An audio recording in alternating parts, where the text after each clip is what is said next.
오늘 이렇게 응해주셔서 고맙습니다. 네. 모처럼 응해주신 인터뷰인데 우선 좀 별로 안 좋은 이야기부터, 소식부터 좀 이야기를 시작해야 될 것 같습니다. 저희 한겨레 내일 아침자의 여론조사 결과가 문재인 안철수 그 오자 대결에서도 두 분이 37.7%로 동률로 지금 나오고 있습니다. 안철수 후보가 이렇게 치고 올라오는 이유, 원인 뭐라고 보십니까? 저는 어쨌든 이번 대선의 구도는 정권 교체를 바라는 촛불 민심대 정권 연장을 바라는 부패 기득권 세력 간의 대결이라고 생각합니다.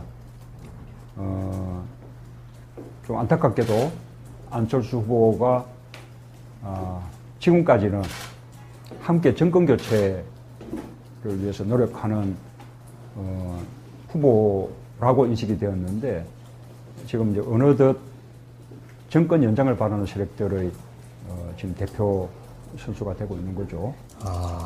근데 이게 정권 연장을 바라는 세력의 대표가 됐다. 이게 조직적으로 그런 겁니까? 아니면 유권자들의 자발적인 흐름이라고 보시는 겁니까? 정치 세력이 그렇다는 것이죠. 그래서 국민들의 민심은 압도적으로 이 정권 교체를 바라기 때문에 이 대결 구도가 분명하게 인식되게 되면 저는 국민들은 보다 냉철하게 판단하게 될 것이다 라고 생각을 합니다.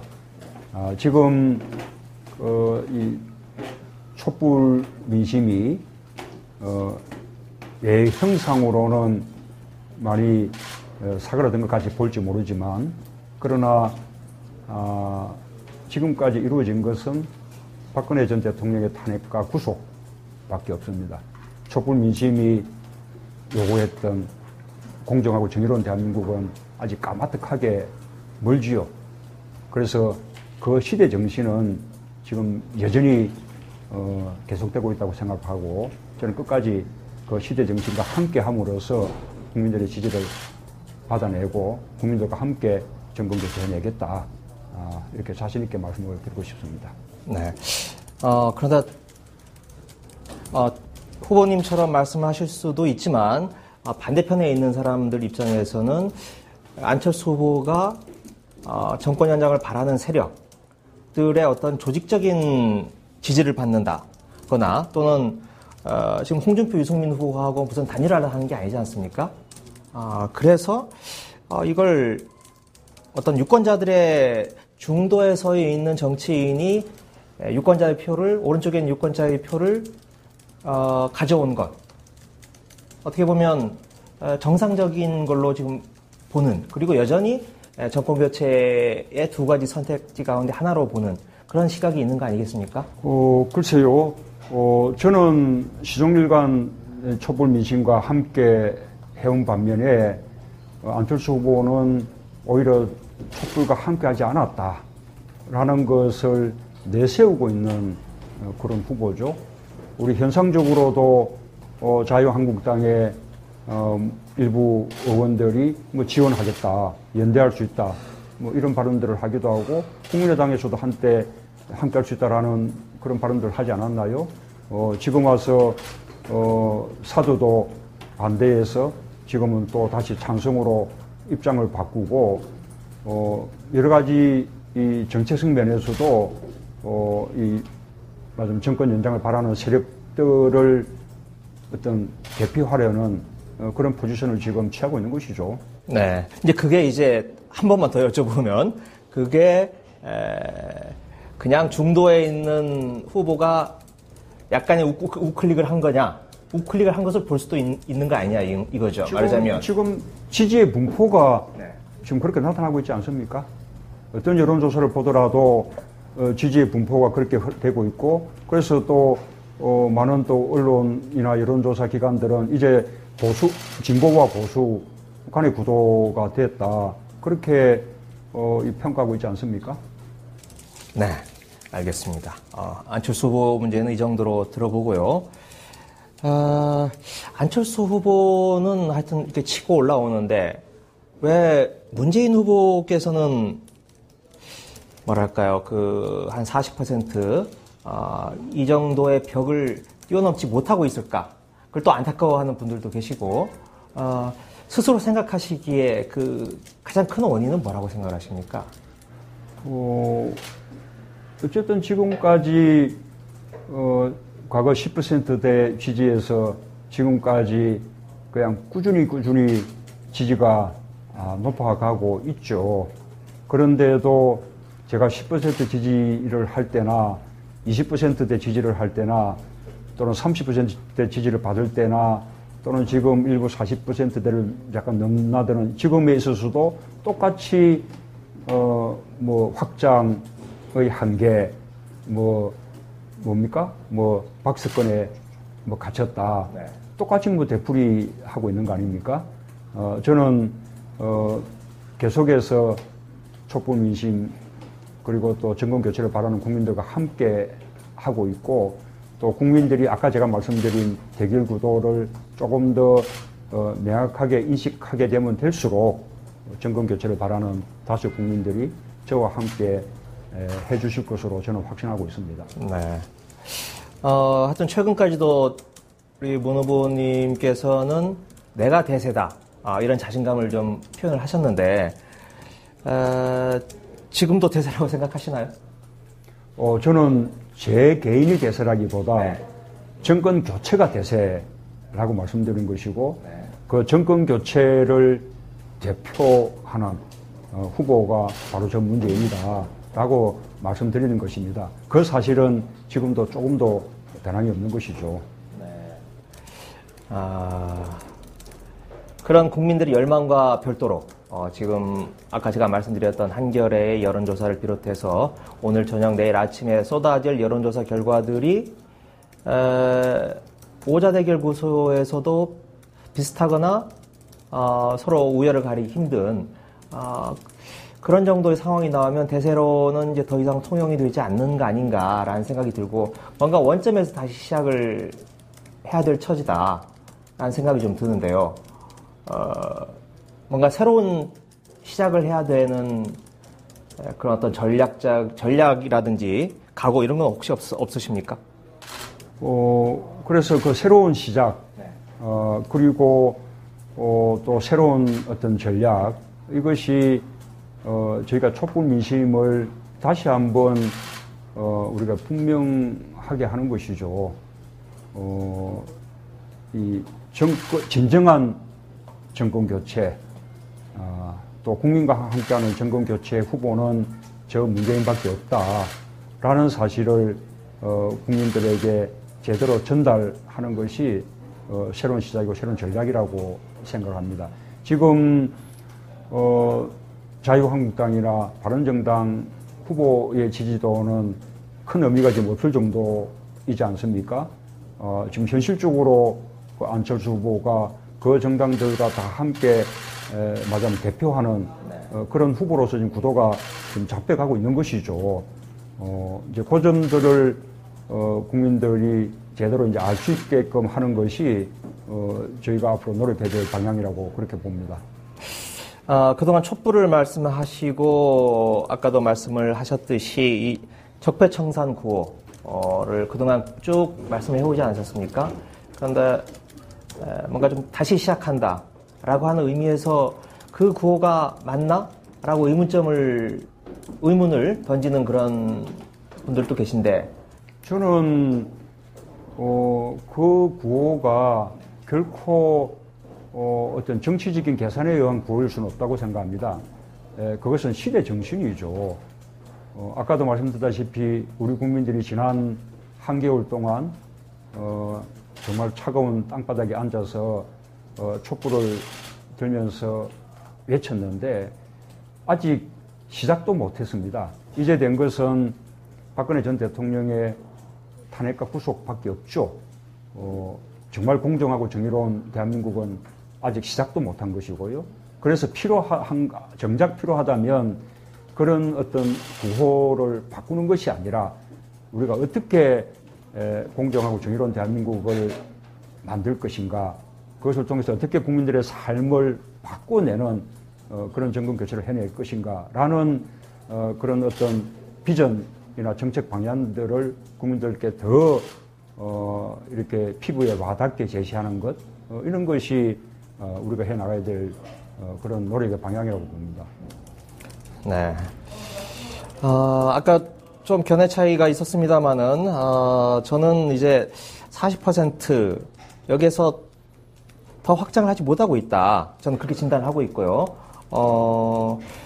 오히려 일부 여론조사에서는 더 떨어지는 경우도 나타나고 있는데, 그런 이유 중에 하나가 아드님 문제가 있는 건 아닐까요? 혹시 그런 생각은 안 해보셨습니까? 우선은 물론 이제 제 아들 문제가 뭐 요 근래 뭐 상당히 길다고 할 수 있는 기간 동안 모든 언론들이 집중적으로 제기하고 있죠. 그런데 그것은 또 다르게 보자면 그만큼 저를 공격할 어떤 도덕성의 흠결 또는 검증 사유가 없기 때문에 그 과거에 이미 다 끝난 문제를 마치 붙들고 마치 고장난 라디오처럼 되풀이하고 하는 것이라고 저는 생각합니다. 이렇게 뭐 질문 받은 김에 조금 더 말씀을 드리자면, 아들의 고용정보원 입사 때 아무런 특권을 행사한 바가 없고 또 특혜를 부여받은 바가 없다. 라는 말 외에 제가 더 이상 해명할 수 있는 것은 없지 않습니까? 실제로 그 특혜, 그 채용 과정에서 비리라든지 특혜가 있었느냐라는 부분을 제대로 이제 해명할, 주체는 고용정보원인데, 이 고용정보원은 민간기구가 아니잖아요. 이것은 정부 산하 공공기관인데, 실제로 그런 문제가 있었다면, 이명박 박근혜 정부에서 저를 가만두실 리가 없는 것이죠.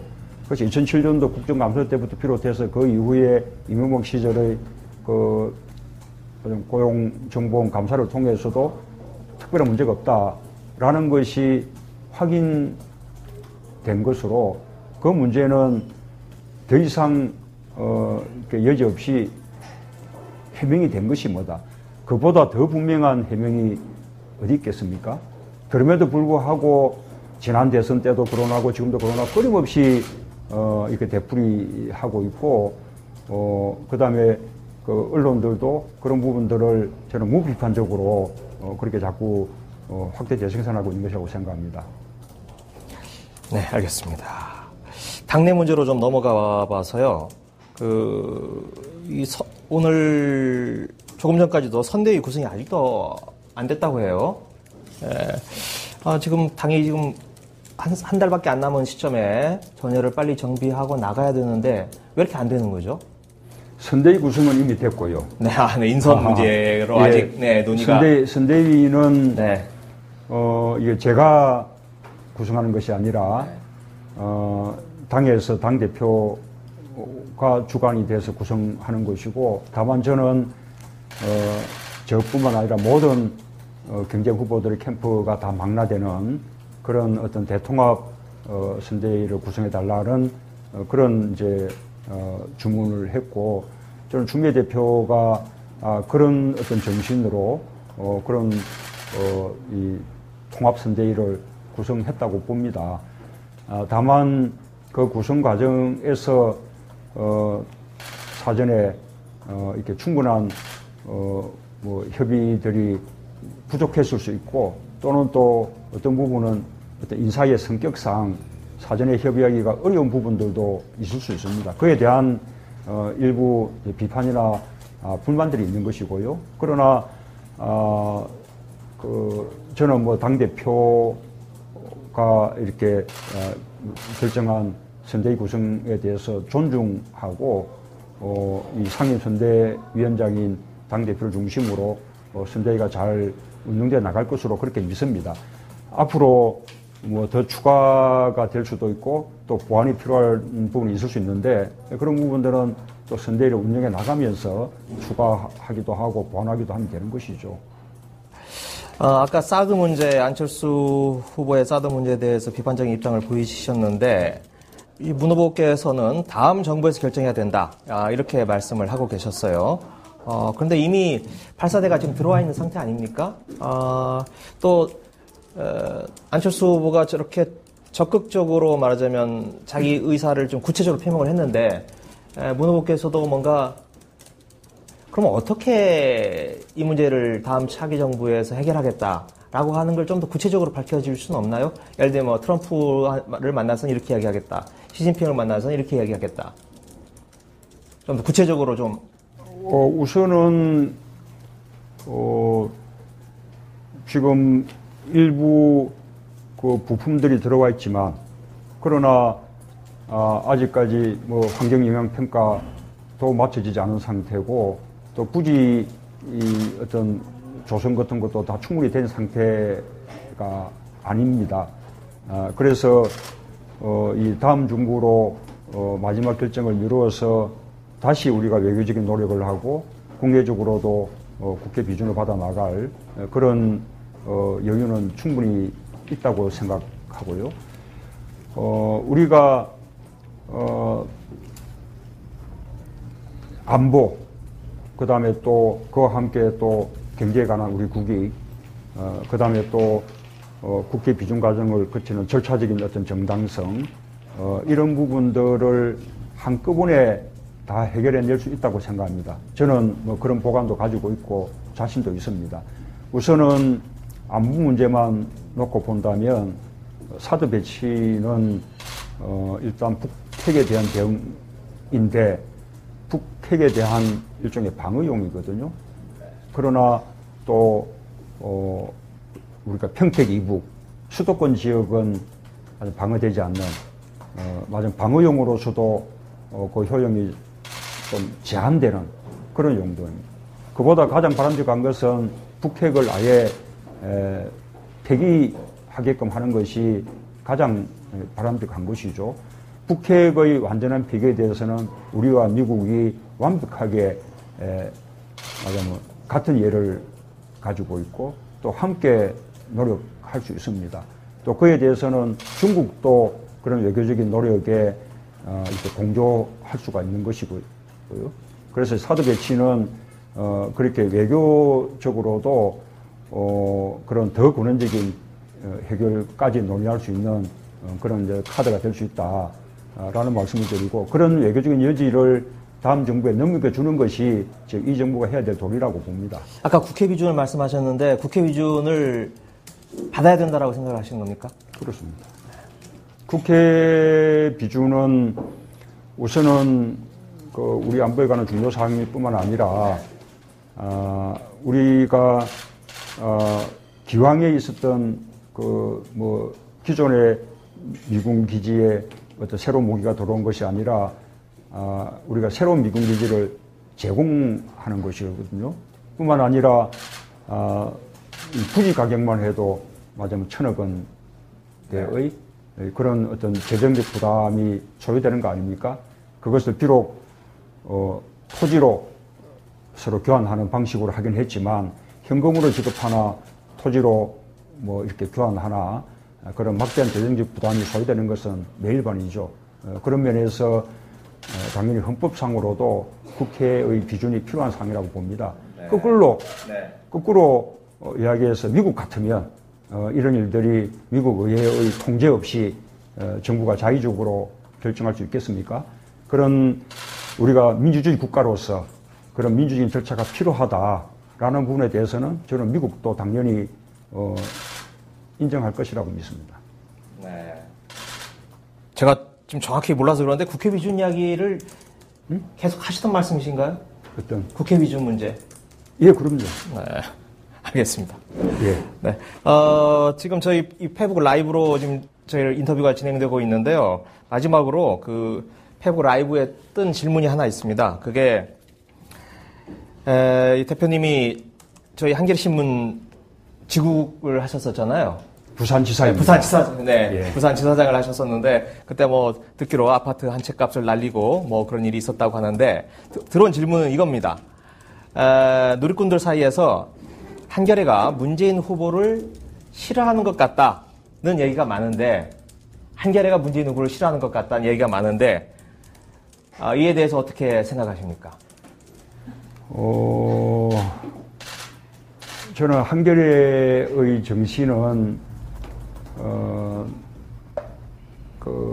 이렇게 가장 우리 편 상대편 가리지 않고 항상 그 비판의 어떤 정신 그것을 견지하는 것이라고 생각합니다. 저는 한겨레가 저를 비롯해서 우리 당에 뭐 더 많은 애정을 가지고 있다고 생각하고, 그러나 또 그렇다고 해서 이게 무조건 편드는 것이 아니라 또 필요한 비판들은 또 하는 그런 언론이라고 생각합니다. 제가 한겨레 신문 창관위원이기도 하다라는 사실을 기억해 주시면 좋겠습니다. 그래도 서운할 때가 좀 있지 않았어요? 한겨레가 저를 좀 더 전폭적으로 지지해주면 좋겠다라는 욕심은 같습니다. 네. 예. 알겠습니다. 네. 시간이 정해진 시간이 돼서 저희 이 정도 하겠습니다. 네. 고맙습니다. 예. 네.